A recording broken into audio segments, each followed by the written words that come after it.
Okay, this is our discussion in algebra, basic algebra, discussion number 46. Okay, number 1, 2 the square root of 5 plus 4 the square root of 20. As we can see, meron tayong square root symbol o radical sign. Okay, paano natin ito i-simplify? Ipapaliwanag ko. Okay, since ang ating radicand ay dalawa, at sila ay magkaiba, pag sinabing magkaiba, hahanapan natin para mabalance yung ating radicand. Kailangang parehas yung radicand na matitira sa loob. Okay? Okay, kopyahin muna natin to. 2 the square root of 5 plus 4. Okay, yung ating square root of 20, tingnan natin kung siya ay factorable. I-divide natin 20 divided by 5, which is 4. Okay, ang 4 ay perfect square. So meaning hahanapan natin ang ating radicand 20 ng factors na mayroong perfect square. At ang factors nga nito ay 4 times 5.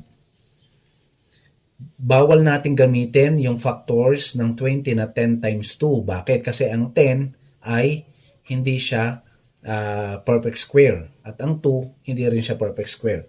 So meaning, ang best factors ay 4 times 5. Kasi ang 4 ay perfect square. Then, simplify natin. 2 the square root of 5 plus 4 times.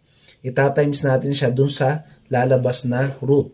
Square root of 4, which is 2, lalabas na yon. Ang matitira na lang ay square root of 5.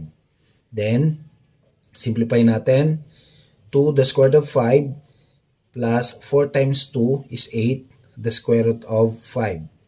Okay, parehas na ngayon ang kanilang radicand. Okay, pagparehas ng kanilang radicand, ang gagawin natin, i-add na lang natin yung numerical coefficient. Ipe-perform natin. Bakit add? Kasi ang operation given ay addition. 2 plus 8 is 10. Then copy square root of 5. Therefore, the final answer is 10 the square root of 5. Okay, next. Given number 2. 3 the square root of 2 minus 3 the square root of 8. Okay? Ang ating pinakamaliit ay 2. Magkaiba na uli sila. Ibabalance uli natin. 3 the square root of 2 minus 3. Okay, anong factors ng 8 na may perfect square? Okay, 4 times 2. Okay, then 3 the square root of 2 minus 3. Square root of 4 is 2. Lumabas na uli. Ang matitira na lang ay square root of 2. Then 3 the square root of 2 minus 3 times 2 is 6. The square root of 2. Okay? Parehas na ngayon sila na square root of 2, 3,